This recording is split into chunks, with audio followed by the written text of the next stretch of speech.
जय हिंद दोस्तों। देखिए, बहुत बहुत स्वागत है आप सभी का आज के इस वीडियो में। तो जैसा कि आपको पता है कि कल हम जो कर चुके थे, हमारा पर्यावरण जो चैप्टर था ना, उसके सारे के सारे जो नोट्स थे, पूरा चैप्टर हम लाइन टू लाइन पढ़ चुके थे।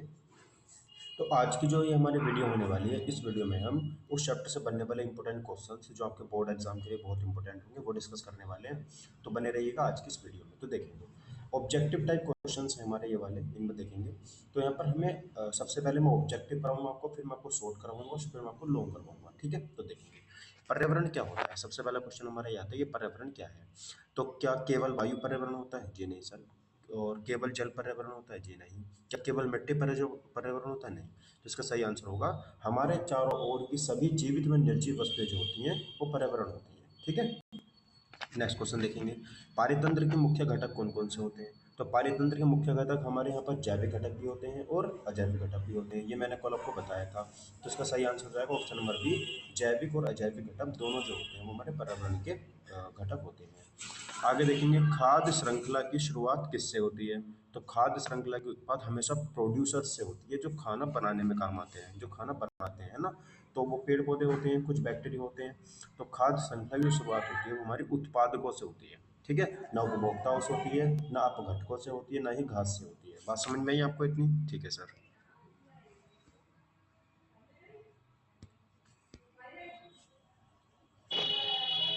ठीक है, तो हमारा क्वेश्चन नंबर थर्ड का सही आंसर आपने देख लिया। तो खाद्य श्रृंखला की जो शुरुआत होती है वो हमारी उत्पादकों से होती है, ना कि उपभोक्ताओं से, ना अपघटकों से, ना ही हमारी घास से। ठीक है सर, ओके। अगला नेक्स्ट क्वेश्चन देखेंगे, क्वेश्चन हमारा फोर्थ है, उपभोक्ता कौन होता है। ठीक है, उपभोक्ता जो होते हैं वो कौन होते हैं, यहाँ पे हम देखेंगे हम। तो उपभोक्ता की अगर हम बात करते हैं तो देखेंगे, उपभोक्ता हमारे पौधे नहीं होते, है ना, मिट्टी नहीं होती, वायु नहीं होती। देखिए, जो हमारे उपभोक्ता होते हैं, ये तो हमारे जो पौधे होते हैं ना, ये तो प्रोड्यूसर्स होते हैं, ये खाना बनाने का काम करते हैं। जानवर जो होते हैं, ठीक है, ये हमारे क्या होते हैं, उपभोक्ता होते हैं। ये खाने को मतलब कंज्यूम करने वाले काम कंज्यूमर्स होते हैं, जो हमारे उपभोक्ता होते हैं। समझ में आई बात आपको इतनी? ठीक है। अगला क्वेश्चन देखेंगे, अपघटक क्या करते हैं। तो अपघटक हमारे जो करते हैं वो करते हैं सर, यहाँ पे मृत पदार्थों को विघटित करने का काम करते हैं। जो भी, जैसे मान लीजिए डिकम्पोजर्स कहते हैं इनको हम। जैसे किसी जानवर की डेथ हो गई या किसी इंसान की डेथ हो गई तो उनको दफना दिया जाता है। तो उनको यहाँ पे अब विघटित करते हैं, उनको कॉम्प्लेक्स होते हैं बहुत ज़्यादा, उनको छोटे छोटे पार्ट्स में तोड़ देते हैं, जिससे वो जाके ईंधन बन जाते हैं आगे जाके। ठीक है, तो इसका सही आंसर हमारा सी वाला हो जाएगा।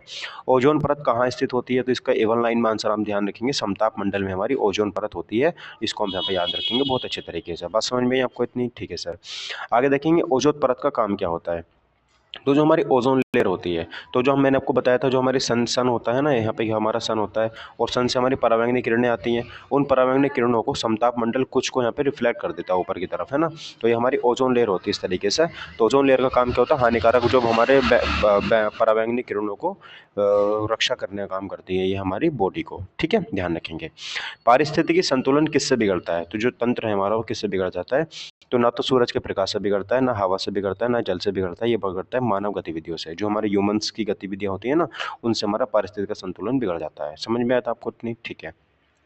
क्वेश्चन नंबर 9 देखेंगे, ये कह रहा है सर, जैविक अपशिष्ट का उदाहरण क्या है। जैविक जो अपशिष्ट होते हैं उसका उदाहरण क्या है। तो क्या प्लास्टिक है? जी नहीं सर। धातु धातु नहीं, कागज और भोजन के अवशेष जो होते हैं ये जैविक अपशिष्ट होते हैं। देखिए, ये दोनों बहुत जल्दी आसानी से गल जाते हैं, चाहे कागज हो चाहे भोजन के जितने भी अवशेष बचे हों, जैसे बचा हुआ खाना हो जाता है, वो आसानी से गल जाते हैं। उनको जो हमें डिकम्पोज करने में ज़्यादा मेहनत नहीं लगती है। ठीक है। अगला देखेंगे 10वां क्वेश्चन, अपघटक के उदाहरण कौन कौन से होते हैं। तो जो हमारे अपघटक होते हैं ना, वो कवक और जीवाणु दोनों होते हैं। ना हिरण और बाघ होता है। देखो, हिरण और बाघ किसी को गलाते नहीं है, ठीक है। ना पौधे और घास होते हैं, ना मछली और मेंढक होते हैं, कवक और जीवाणु होते हैं। जैसा हमने देखा हो, जब कोई बॉडी डिकम्पोज होनी शुरू होती है तो वो क्या होती है, उसके ऊपर कुछ जब फंगी से लग जाते हैं ना, फूई बोलते हैं जिसको हम, तो वो कवक होते हैं और जीवाणु होते हैं जो डिकम्पोज का काम करते हैं। ठीक है। तो यहाँ से देखिए, हम यहाँ पे हमारे शॉर्ट आंसर टाइप क्वेश्चन आ जाते हैं, जिनका आंसर यहाँ पे देखने वाले हैं बेहतर तरीके से। तो सबसे पहले क्वेश्चन की यहाँ पे बात करेंगे, पर्यावरण क्या है। पहला क्वेश्चन हमारा आता है कि पर्यावरण क्या है। ठीक है, कितना बड़ा है भाई। अच्छा, ये है, देखो आपको दिख जाएगा। आप थोड़ी क्वालिटी बढ़ा के देखेंगे। पर्यावरण क्या है, पहला क्वेश्चन आता है। तो देखेंगे सर, यहाँ पे जो पर्यावरण होता है हमारा वो देखेंगे। तो पर्यावरण क्या है, पहला क्वेश्चन हमारा ये है। तो पर्यावरण हमारे चारों ओर पर्यावरण हमारे चारों ओर, ठीक है, पर्यावरण हमारे चारों ओर की सभी जीवित ये जीवित में कौन कौन आ जाएंगे? पौधे आ जाएंगे, जानवर आ जाएंगे, मानव आ जाएंगे। और निर्जीव, निर्जीव में कौन आ जाएगा? वायु, जल और मिट्टी, वस्तुओं का समूह होता है। ठीक है, यह हमारे जीवन को सीधे प्रभावित करता है। मानव गतिविधियों के कारण इसका संतुलन बिगड़ सकता है, इसलिए पर्यावरण का संरक्षण हमें आवश्यक होता है।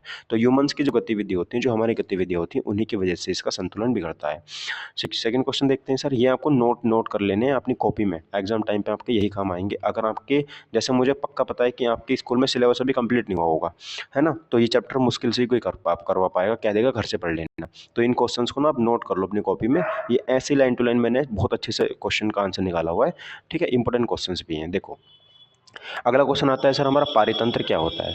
तो पारितंत्र जीवों और उनके भौतिक परिवेश के बीच पारस्परिक संबंधों का समूह होता है। तो जितने जीव हैं और जो उनके भौतिक परिवेश है, जिससे उनका घर हो गया, जो भी चीज़ें वो करते हैं इस पर्यावरण के अंदर, तो उनके बीच एक संबंध को दर्शाता है, रिलेशन को दर्शाता है, वही हमारा पारितंत्र होता है।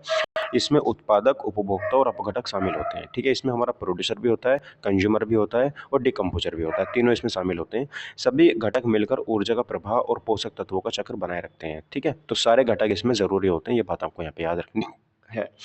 अगला देखेंगे, उत्पादक कौन होते हैं? जो प्रोड्यूसर्स होते हैं उन्हें, वो क्या होते हैं? तो उत्पादक वे जीव होते हैं जो प्रकाश संश्लेषण द्वारा अपना भोजन स्वयं बनाते हैं। ठीक है, तो उत्पादक वे जीव होते हैं जो प्रकाश संश्लेषण द्वारा, यानी कि फोटोसिंथेसिस द्वारा अपना भोजन स्वयं बनाते हैं, जैसे पौधे और शैवाल। ठीक है, ये खाद्य श्रृंखला के आधार होते हैं और अन्य जीवों को ऊर्जा प्रदान करने का काम करते हैं। समझ में आई? तो उत्पादक वे जीव होते हैं जो प्रकाश संश्लेषण द्वारा अपना भोजन खुद बनाते हैं, स्वयं बनाते हैं, जैसे पौधे हो गए, कुछ शैवाल हो गए, ये खाद्य श्रृंखला के आधार इस होते हैं। ठीक है, आगे देखेंगे उत्पादक कौन होता है, उपभोक्ता कौन होता है, सॉरी।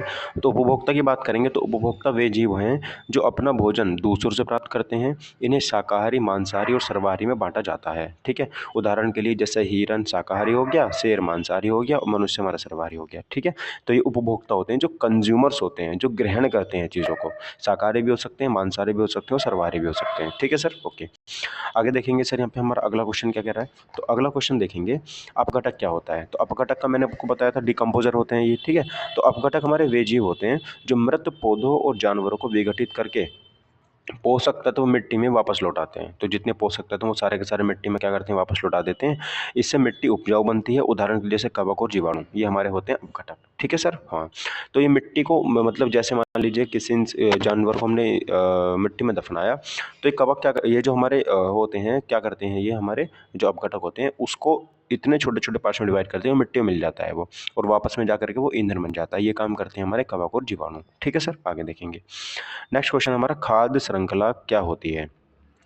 तो यह ऊर्जा के प्रवाह का एकमात्र क्रम है। ठीक है, ऊर्जा के प्रवाह का एक क्रम है जिसमें एक जीव दूसरे जीव का भोजन होता है। ठीक है, यह उत्पादक से शुरू होकर शीर्ष उपभोक्ता तक जाती है, जैसे उदाहरण के लिए घास, हिरण और शेर इसमें शामिल हो जाते हैं। ठीक है सर, ओके।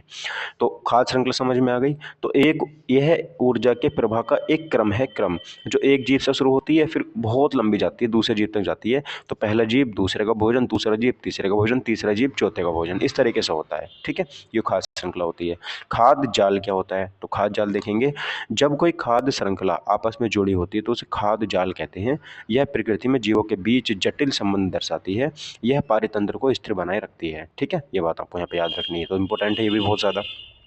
आगे देखेंगे, ओजोन परत का क्या महत्व होता है। तो ओजोन परत क्या होती है उसको देखेंगे। तो ओजोन परत सूर्य की हानिकारक पराबैंगनी किरणों से पृथ्वी की रक्षा करती है। तो जब हमारी सन की सनलाइट आती है हमारी अर्थ के ऊपर, तो समताप मंडल में ओजोन की एक परत होती है जो इस हमारी इंसानों को या हमारी धरती को इसको रक्षा करती है।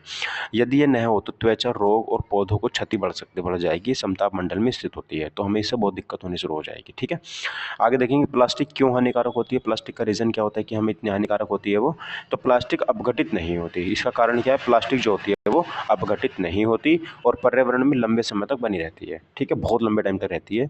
यह मिट्टी और जल को प्रदूषित करती है। जानवर इसे खा लें तो मर भी सकते हैं। तो ये प्लास्टिक बहुत हानिकारक होती है। और आपने देखा भी होगा आजकल जो जितने भी कूड़े कचरे के हमारे ढेर होते हैं उसमें जानवर खाते रहते हैं कुछ ना कुछ, तो उनके अंदर पॉलीथीन पता नहीं क्या क्या चला जाता है। तो ये सब हमारी गलतियां हैं, इंसानों की वजह से सबको नुकसान हो रहा है भाई, सबको। हमें खुद को सुधारना है, अपने आप को अगर हम सुधार लेंगे तो चीज़ें सही हो जाएंगी। डस्टबिन आप हमेशा अपने घर में रखें और कोई भी चीज़ कहीं ना फेंकें। ठीक है, उसकी जहाँ जगह है उसको वहीं फेंकें। ठीक है दोस्तों, चलिए आगे देखेंगे, पारितंत्र में मनुष्य की भूमिका क्या होती है। तो मनुष्य ऊर्जा का उपभोक्ता होता है। ऊर्जा का मतलब ऊर्जा का कंज्यूमर होता है, उसको ऊर्जा चाहिए होती है, चाहे कैसे भी ला के दो उसको ऊर्जा चाहिए। और प्राकृतिक संसाधनों का उपयोग करता है। तो जितने भी हमारे नेचुरल संसाधन गॉड गिफ्टेड हैं उनका हम सब यूज़ करते हैं। ऐसा कोई संसाधन है जिसका हम यूज़ ना करें, ठीक है। अत्यधिक दोहन से पर्यावरण संतुलन बिगड़ता है। ज़्यादा यूज़ करने से पर्यावरण का संतुलन बिगड़ जाता है। इसलिए मनुष्य को संरक्षण और पुनर्चक्रण पर ध्यान देना चाहिए, जबकि हम नहीं देते। आगे देखेंगे पारितंत्र के घटक क्या क्या हैं। अब ये थोड़े से लॉन्ग क्वेश्चन आ गए जो कि लगभग 7 लाइन में इनका आपको आंसर लिखना पड़ेगा। तो पारितंत्र के घटक क्या क्या हैं तो देखेंगे। पारितंत्र के मुख्यतः 2 घटक होते हैं हमारे। पहला घटक की बात करेंगे तो जैविक घटक होता है और एक हमारा अजैविक घटक होता है। जैविक घटक में कौन कौन पौधे आते हैं, जानवर आते हैं, सूक्ष्म जीव आते हैं, ये हमारे जैविक घटक हो गए। अजैविक घटक में कौन आते हैं सर? अजैविक घटक में हमारे जो आते हैं वायु आती है, जल आती है, मिट्टी आता है और तापमान आता है। तो हमारे अजैविक घटक हो गए, ठीक है। जैविक घटक ऊर्जा का उपयोग करते हैं जबकि अजैविक घटक उन्हें आधार प्रदान करते हैं। तो ध्यान रखेंगे जितने भी अजैविक घटक हैं वो ऊर्जा को आधार प्रदान करने का काम करते हैं। दोनों के बीच संतुलन से ही पर्यावरण स्वस्थ रहता है। दोनों में संतुलन होता है तो इसलिए जो चीज़ें हैं वो सब स्वस्थ रहती हैं, ठीक है। आगे देखेंगे खाद्य श्रृंखला और खाद्य जाल में क्या अंतर होता है, ठीक है। तो खाद्य श्रृंखला एक सीधा क्रम है जिसमें एक जीव दूसरे जीव का भोजन होता है। तो बिल्कुल सीधा क्रम होता है ये, इसमें आप वापस नहीं जा सकते मुड़ करके। ऐसा नहीं है कि मेंढक को सांप खाता है तो सांप मेंढक को खा लेगा, ठीक है। या इंसान पेड़ों को खाता है तो पेड़ इंसान को खा लेंगे, ऐसा नहीं हो सकता। तो खाद्य श्रृंखला एक सीधा क्रम है जिसमें एक जीव दूसरे जीव का भोजन होता है, जबकि खाद्य जाल कई खाद्य श्रृंखलाओं का जाल होता है, ठीक है। खाद्य श्रृंखला ऊर्जा के प्रभाव को दर्शाती है और खाद्य जाल पारितंत्र की स्थिरता को दर्शाता है। तो खाद्य जाल जो होता है वो कई खाद्य श्रृंखलाओं का जाल होता है। तो एक खाद्य जाल में बहुत सारी श्रृंखलाएं शामिल होती हैं और खाद्य श्रृंखला ऊर्जा के प्रभाव को दर्शाता है ना। तो खाद्य श्रृंखला की बात करेंगे तो ऊर्जा के प्रभाव को दर्शाएगा और बात करेंगे खाद्य जाल की तो पारितंत्र को दर्शाएगा, पारितंत्र की स्थिरता को यहाँ पे दर्शाता है। दोनों मिलकर पारिस्थितिक संतुलन बनाए रखते हैं, ये बात आपको यहाँ पे याद रखनी है। आगे देखेंगे पर्यावरण प्रदूषण क्या है, इसके प्रकार बताओ। तो पर्यावरण प्रदूषण की बात करेंगे जब पर्यावरण में हानिकारक पदार्थों की मात्रा बढ़ती है तो उसे प्रदूषण कहते हैं। उसे क्या कहते हैं? हम प्रदूषण कहते हैं। इसके मुख्य प्रकार हैं जैसे वायु प्रदूषण, जल प्रदूषण, ध्वनि प्रदूषण, मृदा प्रदूषण, ये सारे प्रदूषण हम करते हैं। अच्छा, इनका कारण औद्योगिक धुआं, वाहनों से निकलने वाली गैसें और अपशिष्ट हैं, जितने अपशिष्ट हमें बने होते हैं। इससे मनुष्य और जीव जंतुओं का स्वास्थ्य क्या होता है? प्रभावित होता है, इससे दिक्कत होनी शुरू हो जाती है, ठीक है दोस्तों। चलिए ओजोन परत का क्षरण कैसे होता है ये बताएंगे, देखेंगे। तो ओजोन परत क्लोरोफ्लोरोकार्बन जिसको CFC बोलते हैं जैसी गैस ओजोन परत को नुकसान पहुंचाती है। ये गैसें फ्रिज और स्प्रे में उपयोग होती हैं। इसका कारण ओजोन परत पतली होती है, ठीक है। इनके कारण ही जो होती है वो ओजोन परत पतली होती चली जाती है क्योंकि ये गैसें उसको बहुत हानि पहुंचाती हैं, क्षति पहुंचाती हैं। इससे पृथ्वी पर परवैंगनी किरणें अधिक पहुंचती हैं जो त्वचा और पौधों को नुकसान पहुंचाती है, ठीक है दोस्तों। चलिए आगे देखेंगे अपघटकों का पारितंत्र में क्या महत्व होता है, ये देखेंगे। अपघटक जो जितने भी होते हैं उनका पारितंत्र पर क्या प्रभाव होता है। तो अपघटक मृत जीवों को विघटित कर पोषक तत्व मिट्टी में वापस लौटाते हैं। तो जितने भी अपघटक होते हैं वो जितने भी मृत जीव होते हैं, मरे हुए जीव होते हैं, उनको पहले तो विघटित करते हैं।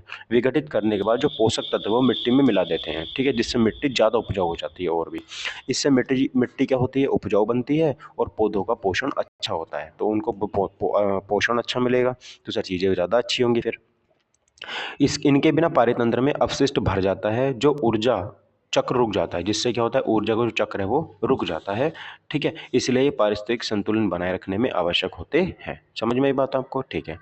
अगला देखेंगे पारिस्थितिकी संतुलन क्या है और यह क्यों आवश्यक है, जरूरी क्यों है सर ये।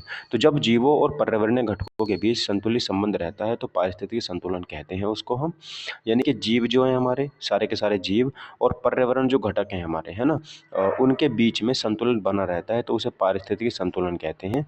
यह जीवन की निरंतरता और स्थिरता के लिए बहुत आवश्यक है। प्रदूषण और संसाधनों के अति उपयोग इसे बिगाड़ सकता है। अगर हम ज़्यादा चीज़ों का यूज़ करना शुरू कर देंगे तो बिगड़ जाता है संतुलन। ये संरक्षण और पुनर्चक्रण में यह संतुलन बनाए रखा जा सकता है।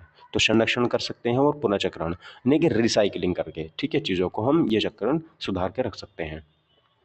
आगे देखेंगे जैविक और अजैविक घटकों के बीच संबंध बताना है हमको। तो जैविक घटक जैसे पौधे, जानवर, सूक्ष्म जीव आदि अजैविक घटकों जैसे वायु, जल, मिट्टी पर निर्भर होते हैं, ठीक है। तो जितने जैविक घटक होते हैं, पौधे, जानवर, सूक्ष्म जीव आदि अजैविक घटकों जैसे वायु, जल, मिट्टी पर निर्भर रहते हैं। अजैविक घटक उन्हें जीवन के लिए आवश्यक परिस्थितियां देते हैं, है ना। वायु, जल ये हमारी ऐसी आवश्यक परिस्थितियां हैं जिनके बिना हम जीवित नहीं रह सकते। ध्यान रखेंगे, अजैविक घटक कोई ऐसा मत समझना कि हमें ज़रूरी नहीं है, बहुत ज़रूरी है। दोनों मिलकर क्या बनाते हैं सर, ये हमारा पारितंत्र बनाते हैं।